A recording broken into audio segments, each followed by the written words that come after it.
it. See you again. The old man waves goodbye and leaves the bookstore. The main character looks at the statue and thinks, so Old White will give me another one.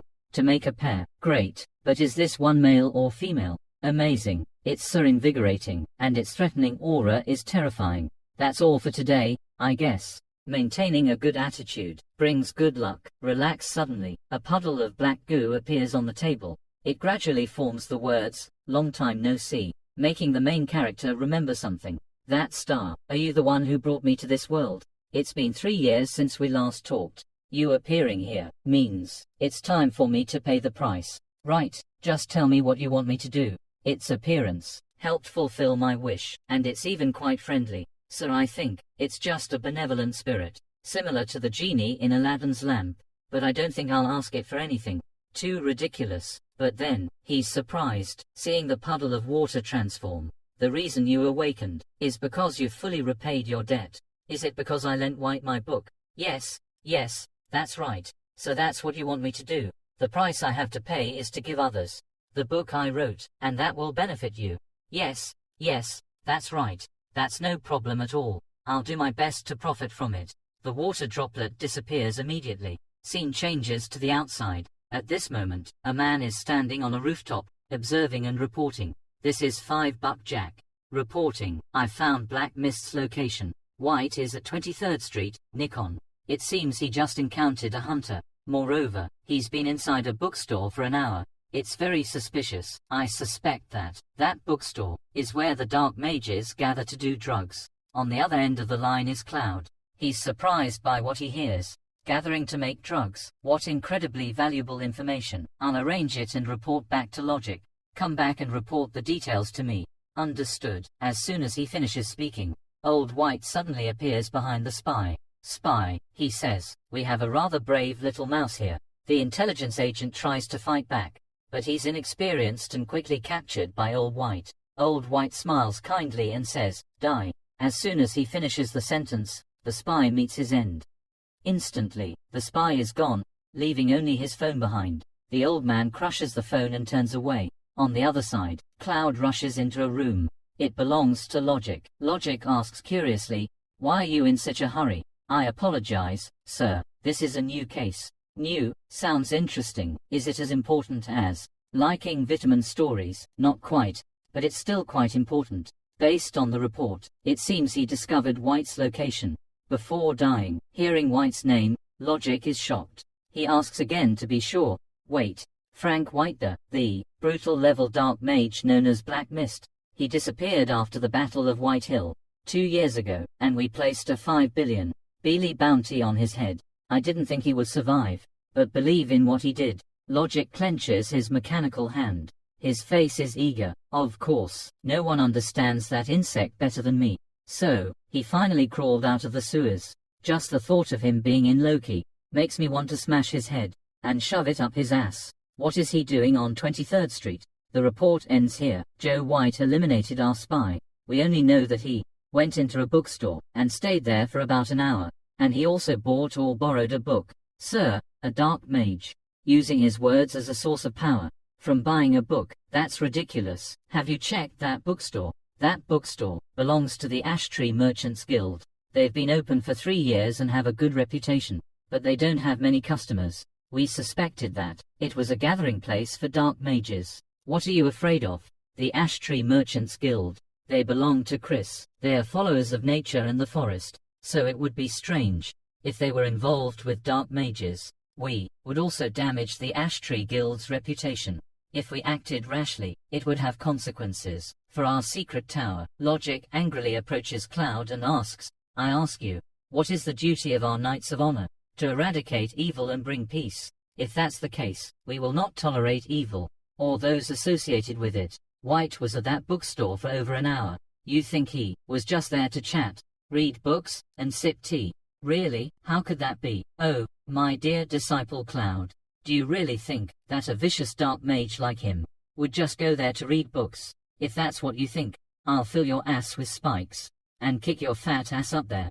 Cloud feels a tingle in his butt and starts to tremble. He says, but sir, the Ash Tree Society holds a 40% stake in our reconnaissance team.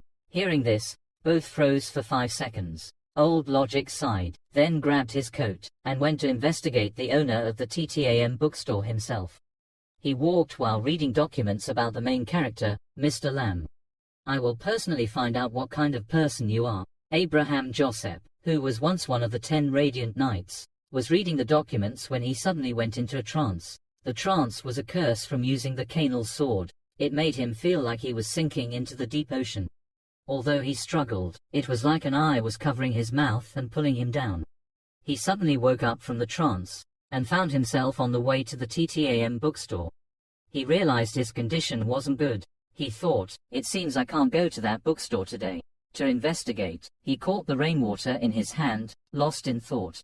The Cathera sword, because of its terror, and the death of its original owner, carried a very strange curse that could drive people mad. Only truly strong and righteous knights could resist it, and I used to be someone who could resist it. The invincible and valiant Fire Knight. Now I'm just an old man. The scene changes to a place burned by fire. Jisoo, former rank 2 in the White Wolf army. Suddenly, a group of people rushed to attack Jisoo, but before they could touch her, a chain rushed forward, sending them all to their deaths. The attacker was Mark. He was Jisoo's subordinate. He reported the situation of the traitor to her. Mom, it's been confirmed. Hyax has created a mirror spell. He's losing control, and has started slaughtering other hunters.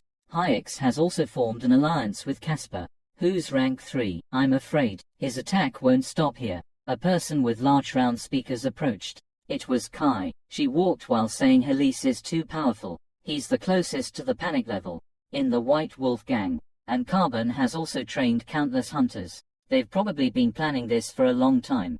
Kai looked at Jisoo, admiring her. She's truly impressive. I don't know what she's been through, but since she came back, she's been able to abolish the side effects of blood poisoning and maintain her sanity while transforming. She even surpassed what a hunter can do, and then, that pure yet swift and brutal form. It's like a god. Suddenly, a voice interrupted. Even though Hylice and the others are incredibly powerful, they're only close to reaching the panic threshold. But you're a true panic level hunter. Every time you transform, whether it's Hyax or Casper, they'll be dealt with swiftly. This is the White Wolf strategist, the real mastermind. He seems suspicious, but because he bears the mark of absolute loyalty from our clan, all 3 of them bear the mark of clan loyalty. Jisoo decided to eliminate those monsters, and Hyax and Carbon's hunters. A moment later, in front of the church gate, Jisoo kicked the door open. Before her stood Carbon of the White Wolf army. Seeing the situation was dire, Jisoo approached. Carbon's face was covered in blood, his eyes wide and crazed, as if he were on drugs. Immediately, Jisoo told her subordinate to bring a syringe and inject Carbon. Carbon's face gradually changed as he regained consciousness. Jisoo immediately asked him where Hyax was, and if he had already created the mirror spell. Carbon didn't answer, but mumbled something about a saint coming. Suddenly, he exploded, meeting his demise. At a standstill, Mark suggested, why don't we ask Mr. Hut? He's a mage from Tellhouse. He wouldn't refuse to help. But Jisoo disagreed and said, Kai and Mark, continue scouting around here. Riel and I will go to 23rd Street. Meanwhile, at the main character's place, like any other day, the bookstore was deserted. A lone figure. He sipped his tea and pondered. It had been 3 days since Wire and the girl Jay visited, but no other customers had come since. Thinking about it, he remembered a certain black girl. Thanks to her, he had the funds to open this bookstore, and a proper business registration certificate, along with a temporary residence permit. He hoped the book he recommended to her would help her somewhat. He bet there wouldn't be any more customers in this weather. It was best to think of a way to promote this bookstore. He couldn't rely on a situation like with Dewey again. Just as he mentioned Jisoo, she appeared before him, dressed in a sleek outfit. She shyly apologized. Seeing her shy expression, the main character was stunned for a moment. Olako Dewey, welcome. Wasn't this a sign that his business would prosper? This young girl, she was the key to his wealth. He had to do well. I didn't expect we'd meet again after just 3 days. You were the first to visit this humble bookstore in such a short time. It seemed Mr. Lamb had high hopes for her. She had been guided so well, yet couldn't finish it quickly and cleanly. And now I'm asking for help again. Or maybe, I am one of his most useless customers. She noticed the stone gargoyle on the table. It was the black magician's gargoyle. Why isn't it moving? But it's emanating a powerful threat. Even though he's pretending to be an ordinary person, he's displaying something like this. Is he trying to comfort himself? Will he treat me with the same compassion and enthusiasm as before, even when I'm as weak as a child? How kind, Jisoo said with a sad expression. I'm sorry for disappointing you. Suddenly, Real ran into the bookstore. He was surprised that it was just an ordinary bookstore, with an equally ordinary owner, Lam Kiat. Seeing Real, he asked, who is he? He's my subordinate, and very loyal, so don't worry. Poor thing, that bastard made her sad, and forced her to even introduce an eye. That's loyalty. Wait a minute, if she gets revenge like she said, wouldn't she be more confident? And what she said was, she's disappointed in me. Could it be? Lam Kiat raised his teacup and asked, you failed? Yes, I failed. He escaped, and I don't even know his location. I've asked others to find him, but there's no information yet. Actually, I only fought him 2 days ago. After your guidance, I improved greatly, and was able to push him back. And yesterday, after 5 hours in a deathmatch, I was able to destroy his base, although at a great cost. But then I realized, he knew he couldn't compete with me, so he abandoned his comrades and fled. And perhaps I underestimated him. I should have realized, when things were going too smoothly. I'm sorry, Mr. Lam. I was too careless. No, it's all right. It's not your fault. What's going on? Why is she talking about love?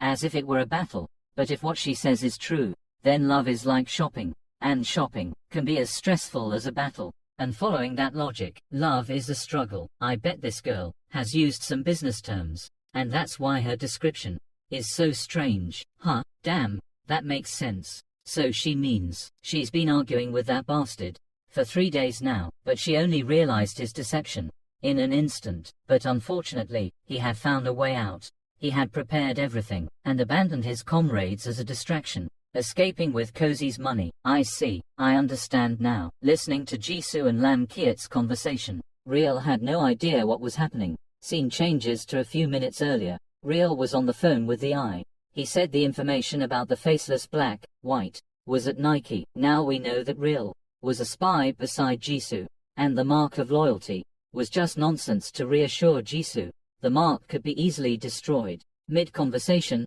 Kai approached and said, Jesus is looking for you. Since you already have a master, behave yourself. Scene changes back to the present.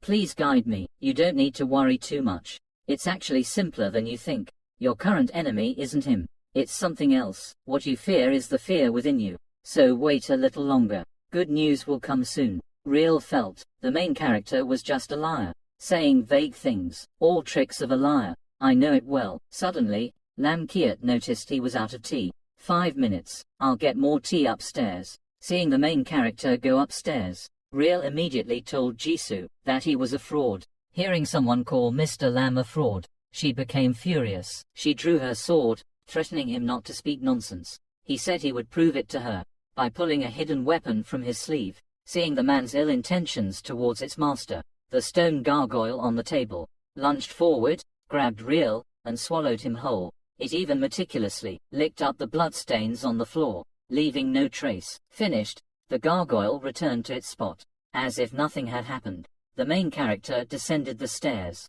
Sorry to keep you waiting. Where's that subordinate? Jisoo, trembling with fear, replied, he had an urgent matter.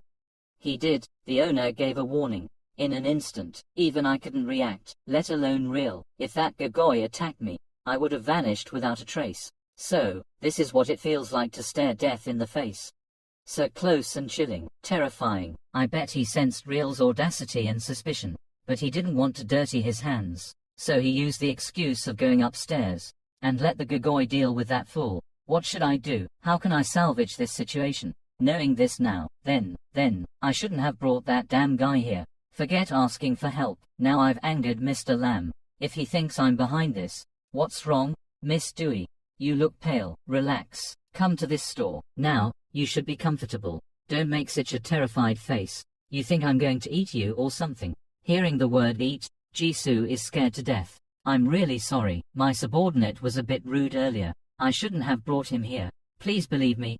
I didn't mean it. Huh, why does she look even more worried? I need to make her relax. Does she really think I'm going to eat people? Oh no, no, that's impossible. How could a harmless and friendly person like me do something so brutal? This young lady is really naive. She believes everything people say. No doubt, that bastard could deceive her again. I can't let this continue. Should I perform another soul salvation for her? It seems like I've gained her trust with the previous soul salvation. That's why she came to ask for my help again. If I can do more, I'll help her calm down. Sorry, I won't joke anymore, because I'm not very good at it. Now back to work. If you have something to say, just say it. I'll do my best to help. All right. It seems he has forgiven my mistake. I need to be more careful. Sorry for bothering you. Please recommend a suitable book for me. My mental strength is still too weak. All right.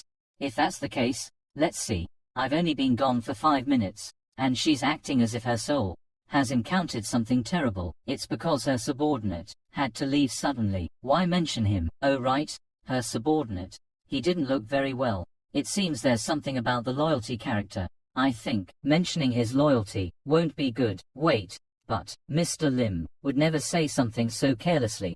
Could it be that something is wrong with the loyalty character? Perhaps the white mages used magic to create that loyalty character, and only they know how to break it. The one who wrote it for real was the mage from my family, the one who assisted father or uncle. If Real's character is broken, it means that it seems like father or uncle broke it and betrayed everyone. Seeing everyone around her betray her, Jisoo is discouraged. How could this be? Who can I trust now? Yourself. You can only trust yourself. Humans are all evil. No matter what you do, then you can't express your true feelings to them completely. Once you become as hard as steel, no one will be able to defeat you. Read this masterpiece. Even if you understand anything from it, it will help you a lot. The main character hands Jisoo a book titled The Will of Steel. Act when the opportunity arises. I'll use quotes like these to encourage her. I remember they are, the most precious thing a man has is his life, and it is given to him only once.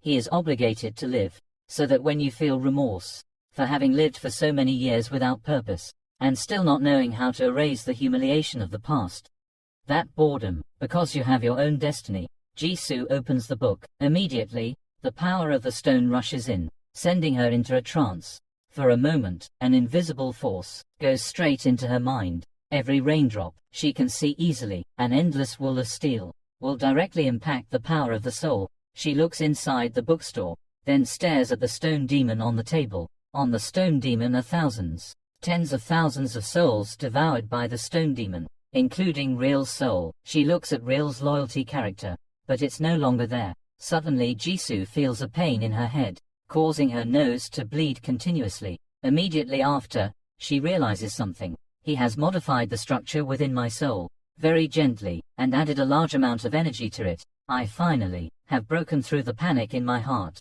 Alright, this is more than satisfying. Not NDT 0 at all. To receive a reward like this, to put it bluntly, he has given me a second life. It's not an exaggeration at all. Surely, Mr. Lim is trying to build up his power in the bodies of hunters, and he wants to gradually change the system that makes up the hunters. So, that's why he helped me this much. I understand your plan now. From now on, I swear to absolutely follow your orders and will. My body and everything will serve your command. I swear, I will never disappoint you again. At this time, the main character is looking for a book to read and looks towards the door. He sees Jisoo with a nosebleed. Then she bows her head and runs off. Seeing such strange behavior, the main character starts to overthink. She's not a yandere, is she? And after being dumped by that bastard, she frequently visits my bookstore. Could she be? No, no, no.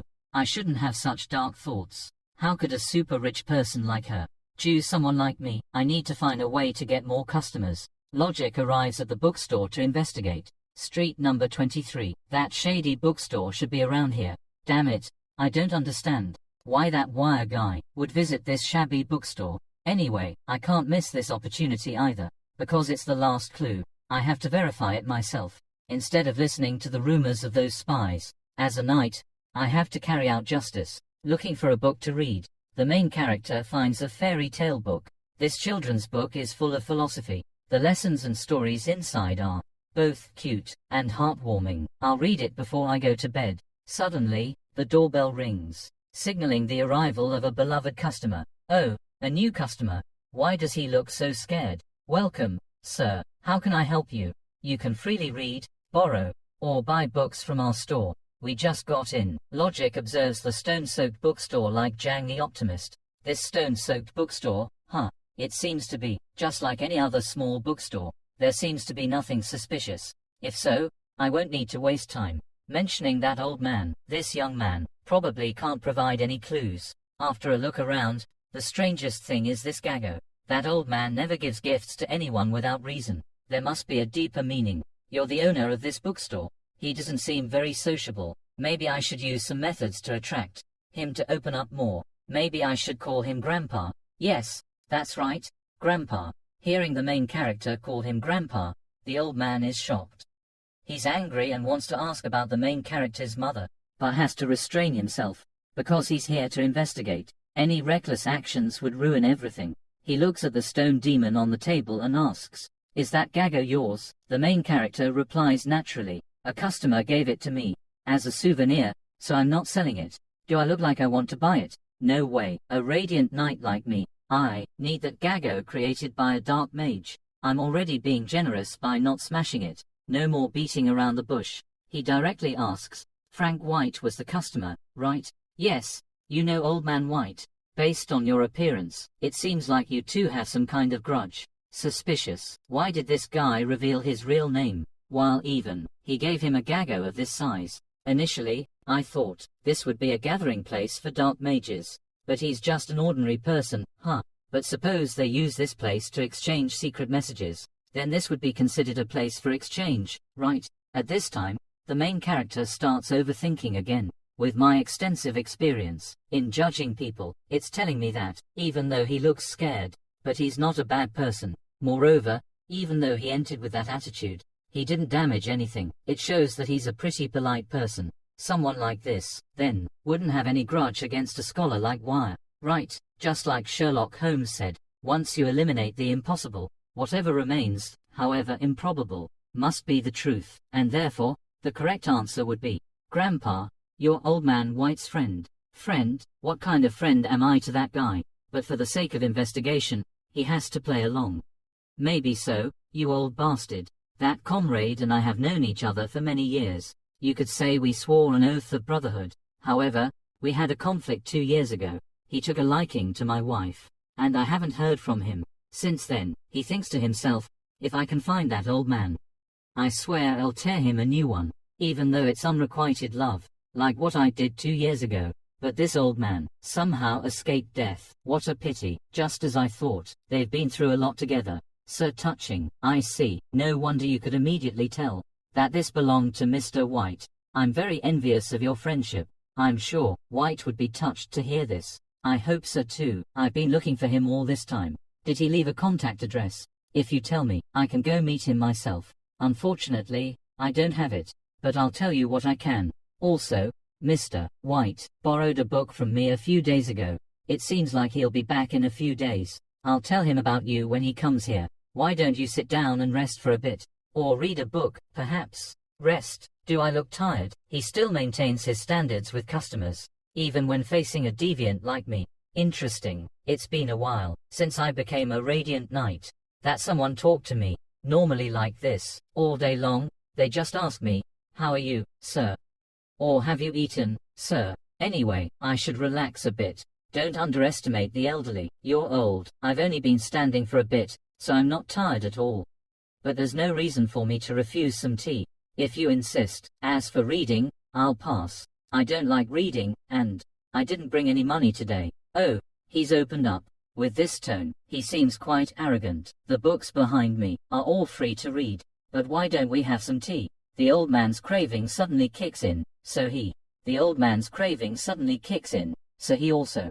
I refuse. I don't read books, because I won't be staying here too long anyway. Suddenly, the old man notices a book placed on the table. The book is titled Seed in the Abyss, and it's emanating a dark aura. Seeing the old man's interest in the book, the main character immediately introduces it. I'm currently reading fairy tales. They're quite relaxing and soul-soothing. Would you like to try? It will help you relax before bed. Fairy tales, those funny children's stories. Oh boy, you're a grown-up now. Why are you still reading those? That condescending tone. Am I considered old now? Well, that's unfortunate. This is the best fairy tale I've ever read. That book you mentioned is a fairy tale. Are you sure? Yes, it's a good read. What's so special about a typical fairy tale? Of course there is. No one calls the fairy tale you read before bed Seed in the Abyss, a fairy tale for enemies. You consider horror genre as a fairy tale? Hard to believe, when he keeps calling it a fairy tale. Damn it, now I'm curious. The old man throws away his pride and reaches out, saying, "Let me take a look. Don't get me wrong, I'm not interested in fairy tales. I just don't want to be rude by continuously refusing the book you recommended. He's just like Mr. Lu's son said, the tougher they are on the outside, the more inside lies the heart of a gentle woman." As the old man touches the book, a familiar feeling suddenly washes over him, making him dizzy. It's the curse of the cannula, and it's resonating with the book. His eyes slowly close, sinking into a deep sleep. Seeing the old man suddenly faint, the main character is equally panicked. He steps forward to check. I suspect he did some drugs before coming here, and that's why he fainted. Hearing the old man snores, the main character breathes a sigh of relief. Oh well, he fell asleep in my shop. I need to make him more comfortable, and ask him after he wakes up. The main character tries to help the old man, Logic, into the resting room. But he's heavy as a pig, so he can't carry him. So, he reluctantly drags him like a corpse. At that moment, his corpse-dragging action is witnessed by a gossipy woman. He also notices the old man's mechanical arm. And now the main character notices the old man's mechanical arm. He guesses that the old man is also disabled like wire. By his demeanor, he could be a high-ranking officer who lost his arm in an accident. So, he's also traumatized and needs to find books to read. And maybe his mechanical arm malfunctioned, leading to his fainting. Seeing him asleep, but still holding the book in his hand, he guesses that he seems to really like this fairy tale. For someone who loves to party hard like this, even an old man like you should take a break. Good night, sir. Suddenly, a strange sound comes from the bookstore door. The main character goes out but sees no one. He only sees the footprints of the gossipy woman from earlier. Oh, it's just a cat. It's dangerous out here. Be careful and go home. The gossipy woman, running away in fear, says, "Damn it. I need to get to a place with no people." She cancels her transformation and turns back into someone else. This is Morrison Fred from the Secret Letter Tower. The intelligence agency is a huge fan of Mr. Logic, and to get close to him, I tried my best to get accepted into the tower's intelligence agency. I know everything that happened between the Radiant Knight Zogiev and that dark mage White. I was a bit worried for my idol, so I followed him near that bookstore. I thought everything would be fine, but there wasn't any magical reaction. It's just like an ordinary bookstore. I have to try to get an autograph from Sir RZ. 10 minutes later. Why is it taking so long? Why hasn't he come out yet? Just a peek. It's not like I want to see his heroic image. As she peeks inside, she sees her idol collapsed on the floor, and she also hears the main character mumbling something, like even a veteran like you should rest and sleep tight, baby. So, the gossipy woman is scared out of her wits and hastily escapes. The admirer hides in a corner, terrified. It's as if she just died and came back to life. He could have easily caught her, but he wanted her to escape and report the incident. I have to go back and report this. The scene shifts to inside Logic's trance. He's still hallucinating that he's underwater, but his head doesn't hurt like before. Suddenly, a book appears and surrounds him. The lines from the book keep echoing in his head. When you gaze into the abyss also gazes into you, and then recognizes itself in you. The cannula sword appears, but is controlled by the fairy tale book. Then, a long-eared LV race member appears, seemingly protecting him. Soon after, he wakes up from his trance. He looks at the book in his hand, and realizes that this book helped him. "Grandpa, you're awake." He smiles and thanks the main character for the book. "Don't worry about it. How are you feeling? Are you okay?" "I feel better than ever." Of course, with a physique like that, no one could help but think he's a former officer, right? My people judging skills have become more accurate. I'm so good. With his strength, he could even kill someone with a single blow. If he attacked Wire, his upper body would probably be gone. Too bad. It's a good thing they're friends. I apologize for accepting your hospitality. and causing such inconvenience. It's okay. I would do the same for White Maymar. Helping my customers as much as I can is only natural. So, I think, I can understand his carefree attitude. He just said that, meaning he'll help anyone who's a customer, no matter who they are. So, as long as they enter this bookstore, they're his customer, and he'll help them, having such a firm ideal and being kind. I've only witnessed this in one race, the ancient and long-lived elf lineage. They're incredibly elegant and wise. It would make sense if the owner of this store were an LV. It's because he has lived long enough to abandon the distinction between good and evil, and choose to help everyone. He always treats everyone with warmth and politeness, an elegant demeanor that only comes after many years of practice. And the reason he chose to open this bookstore is because of the vast knowledge that elves possess. Nowadays, humans don't enjoy reading at all.